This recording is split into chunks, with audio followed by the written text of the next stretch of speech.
Judge Jeanine Pirro. She's the outspoken host. Judge Jeanine Pirro is dominating the headlines right now.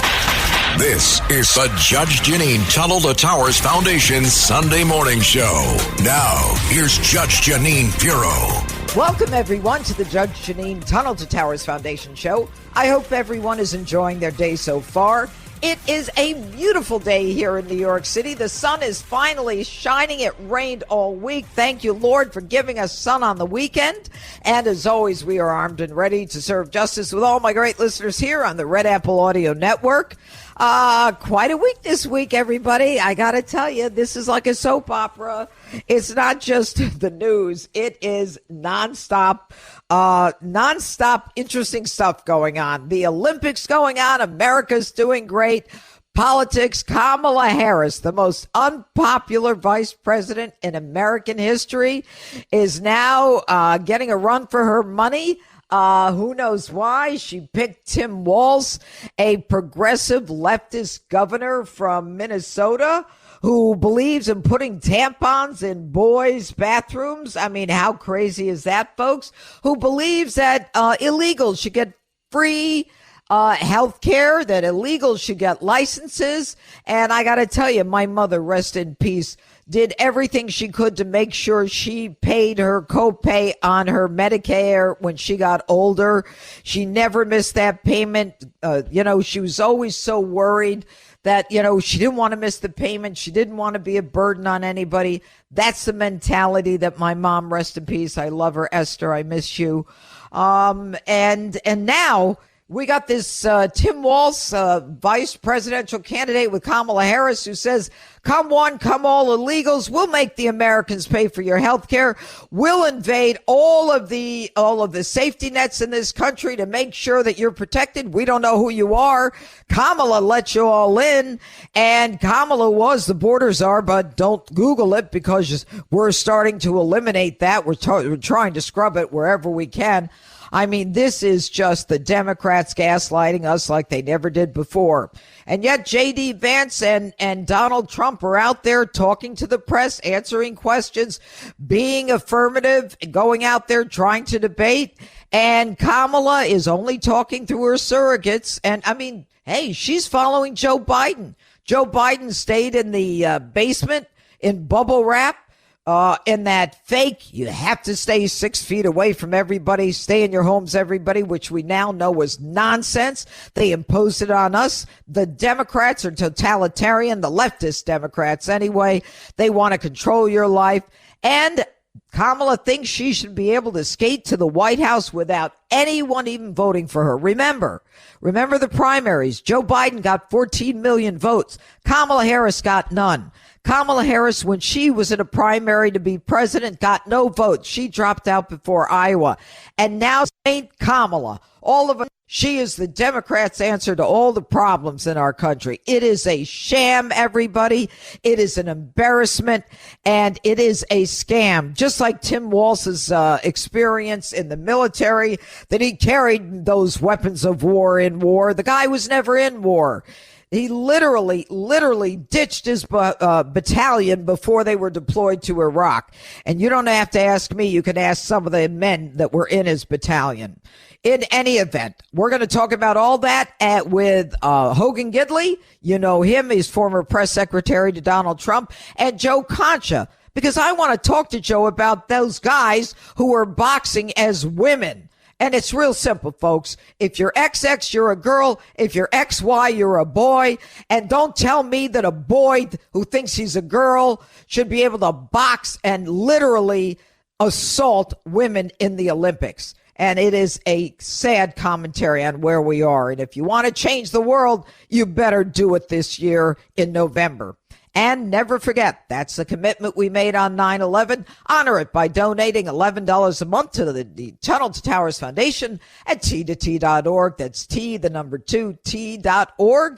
And up next here on the Judge Jeanine Tunnel to Towers Foundation show, I will be speaking with former press secretary to President Donald Trump, Hogan Gidley. He's also the comms advisor for the American First Policy Institute, coming up right here on the Red Apple Audio Network. Now, it's time for Protecting Your Investments, sponsored by Colonial Metals Group. Here's Judge Jeanine.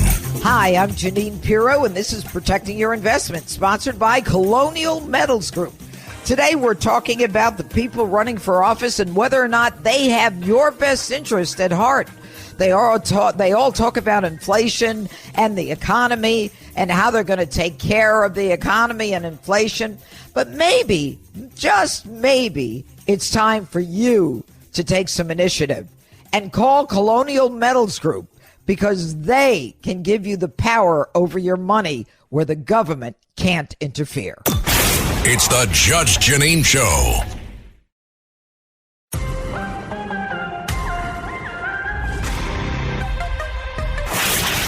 This is the Jeanine Pirro Show.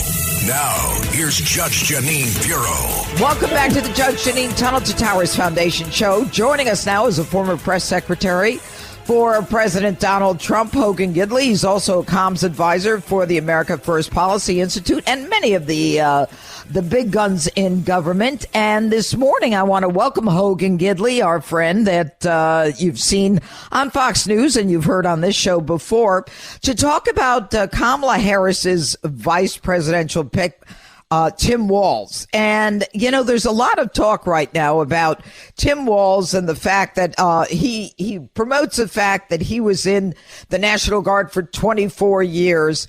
But there's a couple of sticking points. One, Hogan Gidley, is the fact that he said that, he was a commander sergeant major. And there are people who say he really isn't entitled to carry that particular title because he ended up retiring or quitting, according to some of his own, in his own battalion, before the time required that allows him to carry that title of Commander Sergeant Major. What say you? Yeah, a lot of problems with Governor Walz, no question. This is one of them, and I've heard a lot of people in the military who are angry and upset that Tim lied about his record. He when he talks about gun control, for example, he uses his time in quote unquote war to describe the weapons. The problem is he wasn't in war. He got out before he was deployed to Iraq. That's a problem. He's lied about his DUI when he got pulled over for that. I love that. Basically. Okay, tell us what he said. Yeah, he basically tried to pretend as though he were deaf and has a balance problem. That's why he couldn't walk. And I was like, yeah, you got a balance problem, all right. You had too much to drink. But nonetheless, this is a problem in his past that will be litigated in the present. And in addition to that, more recently, he's just the most radical pick, making this, again, the most radical ticket. And Kamala Harris has tried to tell everybody she's moderating. Now, remember, she didn't say this on the record. She uses surrogates for her campaign that won't go on the record, but kind of slide it over to reporters. We call that on background or off the record. They tell them things. She's never said she moderated and changed all the positions she's had for the entirety of her political career, up to and including 3 weeks ago. Now she's changed all of her positions. We're expected to believe that. And you thought, all right, the exclamation point on that sentence is going to be picking someone who's a self-proclaimed moderate like Shapiro from Pennsylvania. Nope. Yeah. She went full-on radical. Her entire wish list of radical ideology, from open borders to defunding the police to transing our kids, all of those things are embodied in a governor named Tim Walz, who did all of the things she wants to do. So this is clearly the most radical ticket. And this whole notion built up by the press that he's folksy and that he relates to small-town America, how many people in a small-town, Judge, want their tax dollars going to pay for free college tuition for illegals? Okay. Yeah. To give them free health care. What small town thinks that's okay? Well, see, here's the thing. I mean, if you want to talk about, hard politics, they said, well, he's going to help with, the Rust Belt and small town America.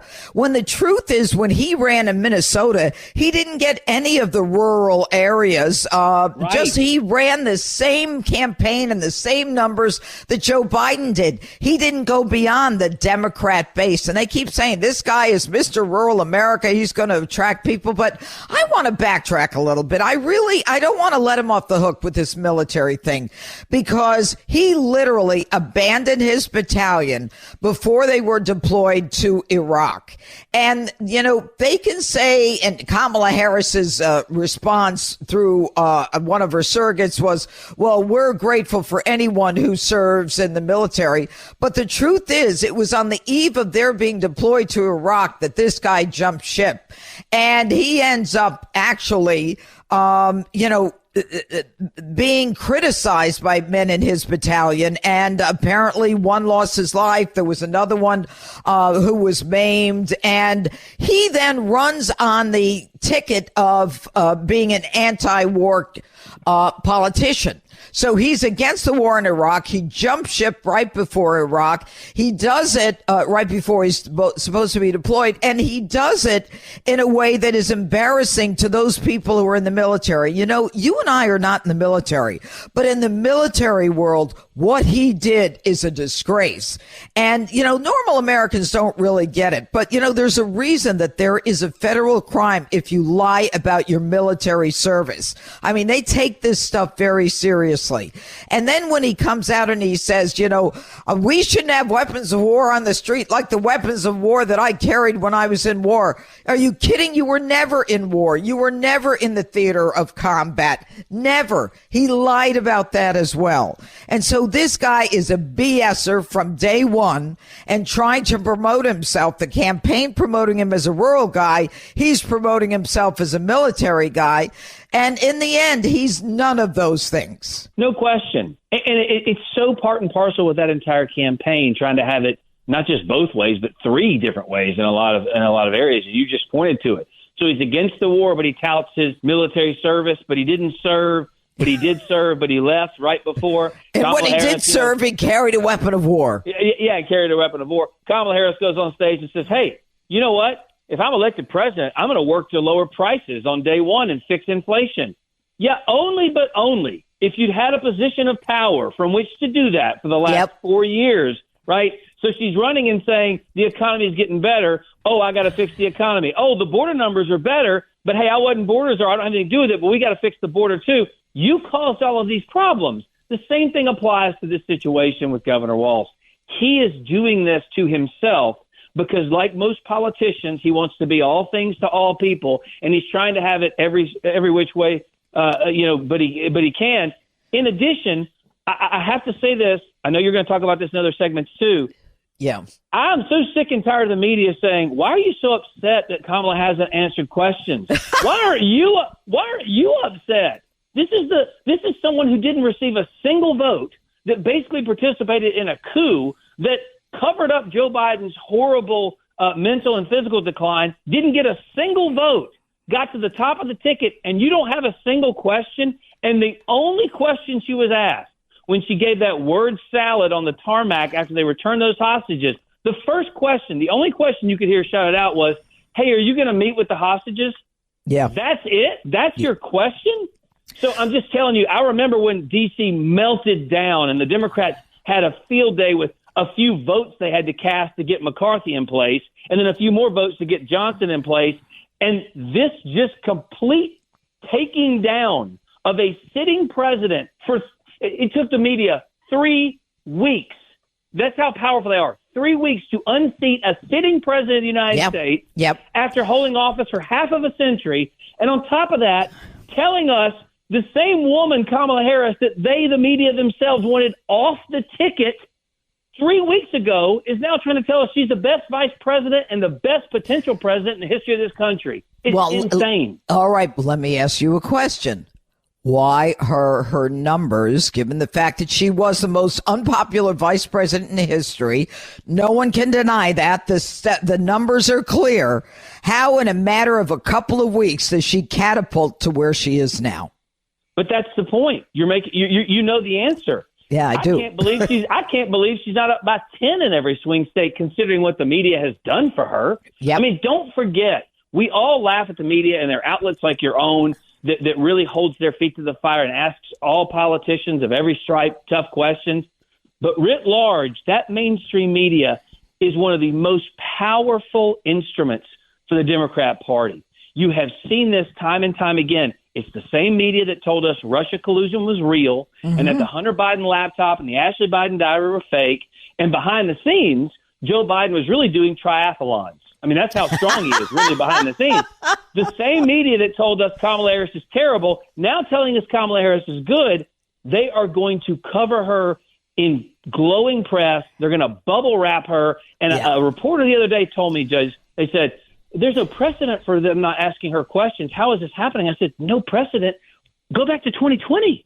They didn't ask Biden. They let him run a campaign from the basement, for heaven's sakes. You don't. And one more point. It's not a hatred for Trump or a bias, although it's true. It's more than that this time. It's an investment into their future. They got exposed in that Biden debate, right, for covering for him. Now they're all in on Kamala. And if they ask her questions off script, then they'll be exposed again for propping up someone that they knew the whole time couldn't handle this job. Well, they knew the whole time she couldn't handle it. And then when she comes in and says on day one, inflation's going to be my number one priority, then you have to say, well, where the hell have you been? You were in a position of power.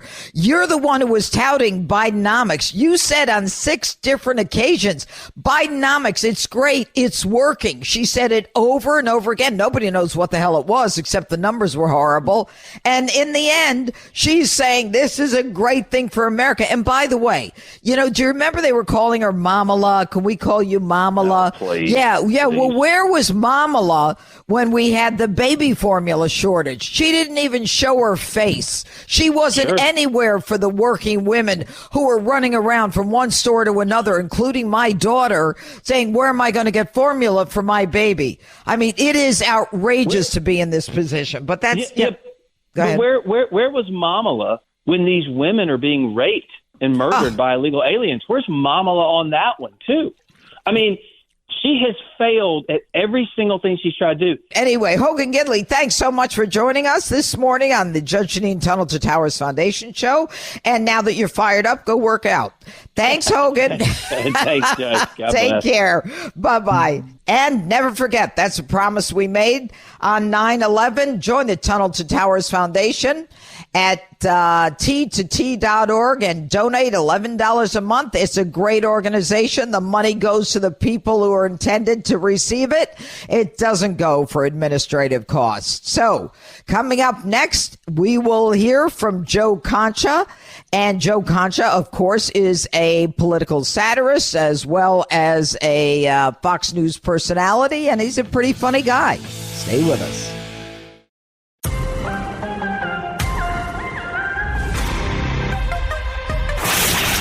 This is the Jeanine Pirro Show. Now, here's Judge Jeanine Pirro. Welcome back to the Judge Jeanine Tunnel to Towers Foundation show. Joining us now is Fox News contributor, media and political columnist, and author Joe Concha. He's a funny guy. You've seen him on Fox. He's been on this show before. And he has a new book called Progressively Worse, Why Today's Democrats Ain't Your Daddy's Donkeys. Now, I'm going to get into that book with him in a few minutes, which I have to tell you, I have a copy of it on my desk, and I want to thank you for that, and I can't wait to read it. I'm going to try to read it this weekend. But there's been so much going on in the news. Who knows whether or not we're going to get to it this weekend. But I got to tell you, Joe, I want to ask you about the state of affairs in the world. And I'm going to start with the Olympics, right? We're in the middle of the Olympics, and the United States is doing quite well. I'm very proud of it, of this country. And every time Simone Biles or some of the others win, it's like you stand up and cheer, the dogs bark, life is good in America. But there's a part of it that is really teeing me off, and that is the boxers. So let's talk about, and I ain't talking about shorts, and I ain't talking about your daddy's donkeys. Okay. So if you have the XX chromosome, you're a girl. If you have the XY chromosome, you're a boy. It's that simple. But what they're letting happen in the Olympics is they're letting the XY people fight the XX people, saying the XY people are really girls and that they're just girls with a difference in sexual development. Meanwhile, one of the top boxers was out in 46 seconds as a result of this XY, and I'm going to call him a guy. They call him a girl. I'm calling him a guy. XY is a guy. And they said, she says, I've never been hit like that before in my life. So the next young woman boxer comes up with this XY guy, and she says, I'm going to fight him. I'll fix him. Well, she's out in no time. What the hell's going on, Joe? Well, it's quite simple. If we have seen in the past at the Olympics, steroids, HGH, human growth hormone, get banned because it gives athletes a chemical and biological advantage. Well, that's the same thing that we're seeing here. XY, you have a biological advantage. Men are simply bigger and stronger in most cases, and there shouldn't even be a debate around this. You can't have men boxing women. Or I'll put it this way. My wife, Division I athlete, Georgetown. She ran track, okay? She's one of the top runners in the country. Oh, yeah. I definitely married up. No question about it. And she's not a very political person. You know, she'll watch Fox. She watches The Five. That's like the one show she does watch. Now Thank you. Sure. It's number one for a reason. But she tends to do the doctor thing because she's an ER doctor, or she's driving my kids to practice, or she's involved with the community somehow. So she doesn't pay attention to too much of the political stuff too often. But when she heard about Leah Timmer, we'll call her him, University of Pennsylvania, she raced as a man in terms of swimming and was 538th ranked in the country, right? Like just way out. As a guy. Then she goes to race as a girl, and then suddenly she's number one and a national champion. Gee, I wonder how that happened. And my wife watched this. I never saw her get so angry before. She said, she goes, do you understand the kind of sacrifice you have to make to get to Division I competition? And she said, I could only imagine what it would be like, how I would feel if I'm about to race and I look down the blocks and I see some guy down there who poses as a girl who's basically Christian McCaffrey, who's going to blow my doors off. I don't care how fast I run or how much I train. I know I'm going to lose him before the race. And she goes, and that's a whole bowl of wrong. And it is, Jeanine, it is. It is. It's outrageous. But, you know, you have to say to yourself, what has happened to the world where I got to tell you, there's something called DSD, and it's called sexual development, where they're raised female, but they have the XY chromosomes. And to me, that should be it. I don't understand why we are allowing them to fight young women. We are giving them a license to literally and figuratively beat women. To me, it's a crime. It's an assault on women.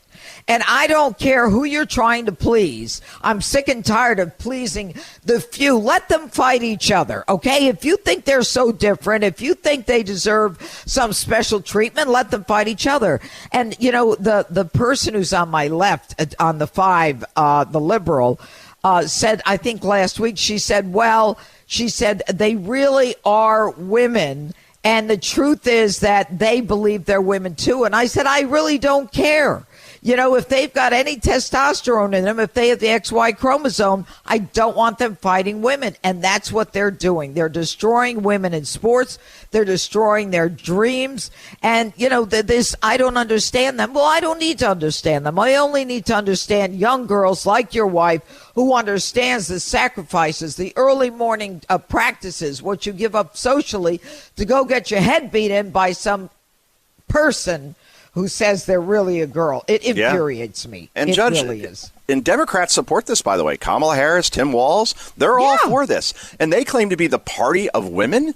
You say that you're running to protect women? Well, this is a good place to start, I would think. But you asked, how do they get away with it? Why do they get away with it? Because we have a whole political party here that's all for it. And then the educational system, like the University of Pennsylvania, like other places, all for it. So when you have those two powerful backers, that's how they get away with it. It is very, very sad. And I'll tell you, if Kamala Harris gets in, and if, you know, her pal there, who's a real weirdo, I got to tell you, this guy, Walz, Governor Walz, Tim Walz, I think the guy's very weird. You know, he's got this. Yeah, I think it's a good word that he came up with. I think he deserves a nomenclature himself. And obviously this whole thing with, I was in the military, but, you know, I dumped my battalion the night before they were deployed to Iraq. And, you know, I wanted to run for Congress and I had to retire from the military. No, you didn't. You could have got a special exception from the Pentagon to stay in the reserves, which reserves, by the way, when Minneapolis was burning, he wouldn't call out. I mean, Exactly. you would think a guy who understood the reserves and was in it for 24 years would say, I know these guys, let's call them out. Let's put an end to the burning of the Twin Cities during the George Floyd riots. I mean, what do you think of this guy? I think in his National Guard barracks, I am certain the bathroom didn't have a tampon machine. I am certain that was the case. And I'll talk about my family again. I got a third grader, and he's in elementary school. And if we lived in Minnesota, we live in New Jersey, but if we lived in Minnesota, he's got to walk in and see a tampon machine? What's that about, right? And this is what this guy supports. As you said, $500 million in damage to Minneapolis because he wouldn't call in the National Guard. And then even after he did, he apologized. And then the only reason why he was mad about the rioting is because he said, well, it's taking away from 400 years of a struggle that these people are fighting for. It's like, well, that doesn't give you the right to kill people and burn down buildings. So, he's more dangerous than Kamala Harris if that's somehow possible. And I think once people get to know these two, and who knows, maybe they'll just all the way to the finish line, all the way to November 5th, they're going to plead the 5th by not talking to the press. I think the choice is still pretty clear that Donald Trump should be the next president because on every issue, inflation or the border or things I talked about, like not allowing biological men to fight against biological women, or obviously foreign policy, the world on fire, weakness, U.S. weakness, I think if people are voting on the issues, then Donald Trump still wins this election. Yes, but the truth is it's a question of time, and there's not a lot of time before the election. She can go on for however long the press allows her to go on and not say anything to anybody. And that is scary. She can get ahead by not answering questions, although she says she's going to do those debates. We'll see if she actually does. Well, one, she said she'll do. Yeah, but she's staying far away from Fox now, isn't she? Doesn't want any part of Brett and Martha, but because she knows she's going to get real questions. But I think even ABC, obviously the big issues are the big issues. And if I'm David Muir and he's the guy who's actually asking the questions, my first question would be, you knew about Joe Biden's cognitive decline for years. You didn't say anything. Why is that? Hey, you said that you oppose fracking, but now you're for it. What's that going to do to the environment? Hey, you want to end fossil fuels? What does that say to voters in Pennsylvania? Hey, you oppose ICE and border wall construction? Boy, that doesn't sound like being tough on the border at all. Hey, you support sanctuary cities. How's that working out in places like New York and Chicago and Los Angeles? Hey, you support sex changes for minors without parental permission. Do you still stand by that? And you support raising taxes? Is that a good idea in this economy? You want violent felons to vote from jail? You want to expand the Supreme Court? You want to end the filibuster? Explain your positions, Madam Vice President, and then we're going to get a 1,000-hour world salad. Yeah, well, but you know what? I think you ought to be one of the questioners at this point. You got it all down, Joe. All right, so tell us about your book. Well, I decided after seeing where the Democratic Party has gone, even in the last 5, 6, 10 years, that we need to do a little compare and contrast. And I went back and I studied all these presidencies and the way Democrats used to act in general. JFK, not a lot of people know this, he cut taxes when he inherited a recession when he went into office in 1961 and the economy took off. This guy supported us. Oh, yeah. Went to like 7% GDP. So, and some of his party were saying, you can't cut taxes. Yeah, that's the last thing you do during a recession. Yeah. Democrats, you believe that? Believe in a strong military. Didn't believe in racial quotas. Believe in a merit-based system. Go figure. Then we had Jimmy Carter, who was actually a pro-life Democratic president. They're now extinct in that party. Find me somebody who's pro-life and a Democrat. They don't exist anymore. Yeah, they're not allowed. No, they're not allowed. Seriously, AOC said you shouldn't be in the party if you're pro-life. Right. But Bill Clinton, I think, is the biggest contrast because this guy was smart politically. Everybody always brings up Monica and the dress, and I get that. Worst unforced error of all time. But if you look at his presidency outside of it, it was very successful. We had peace. We had prosperity. This guy worked with Newt Gingrich to get a balanced budget amendment. Wow, can you believe that? Not spending money you don't have? Go figure. And then we had budget surpluses. Said the era of big government's over. Can you picture Kamala Harris ever saying that? Ended the welfare state. All these things. So even Tip O'Neill, if you remember him, he was the House Speaker. He wasn't like Pelosi taking shots all the time like she did at Trump on social media. They had drinks after work to work things out. Can we have that again? I don't think we can, especially with this crew that's currently running on the Democratic side. So it ain't your daddy's donkeys anymore, Jeanine. That is for certain. I got to tell you, it really is sad that we've gotten to the point where, the parties can't go out and have a few beers or whatever they drink, who cares? And do something right for the American people, because the more they get dug in, the less the American people win. And, Kamala Harris now saying, on the first day, I'm going to do this, that, and the other thing. I'm going to make the economy, spin, and everything is going to be great in America, except, right now she is the vice president and has a chance to do something now. But she doesn't think it's worth it. And the press is letting her get away with it. I mean, the media compliance with the Democrats is stunning. Stunning. Unbelievable. And she took 4 questions yesterday, and they're all about Trump or Vance.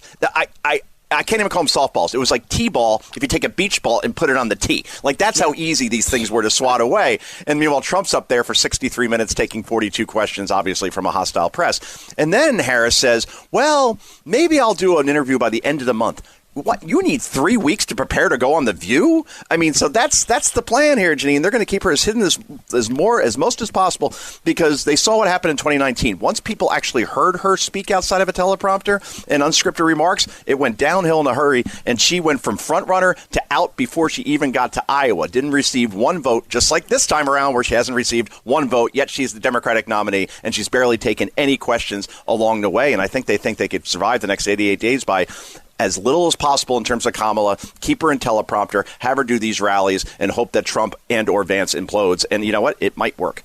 Well, the problem and the scary part of this whole thing is that I think the story is that they literally, whatever they did to Joe Biden to get him out of the race, I mean, that is the most undemocratic thing that they've done. And nobody's looking at that. The press isn't saying, you literally, I mean, this guy got how many, 14 million votes in the primaries? He should be the candidate, or he should decide himself to get out. Look, I didn't think the guy was, he had his had anything together. Yeah. But he had the right to do that and to step out and say he's either running or not running.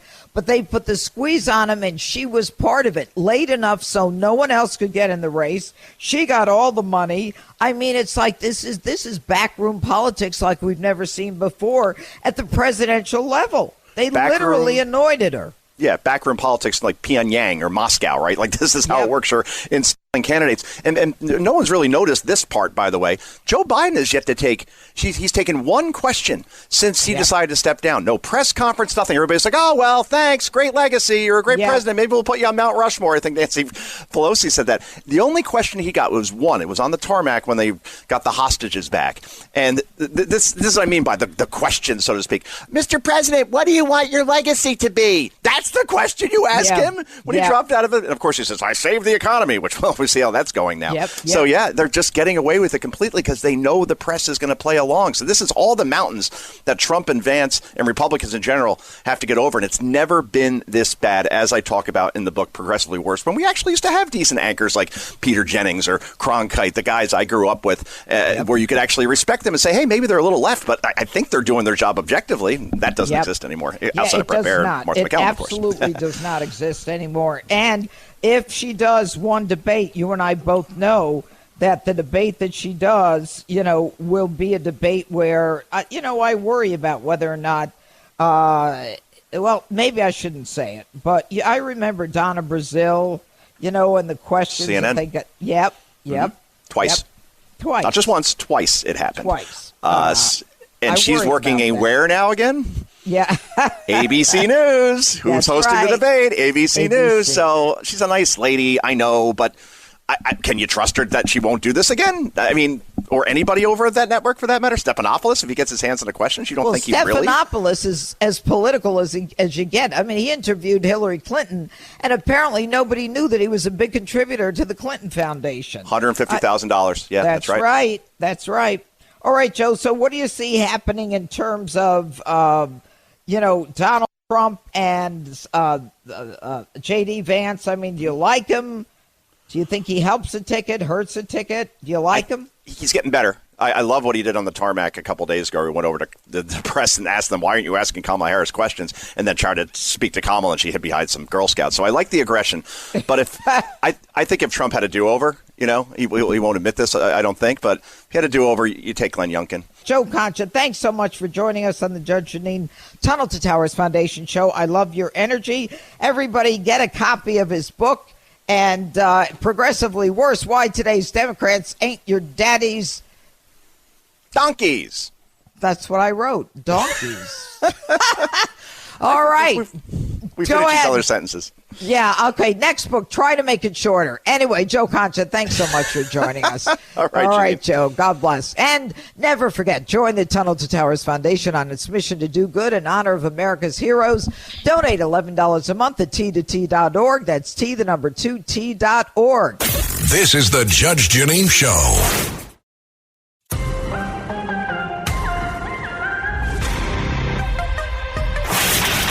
This is the Jeanine Pirro Show.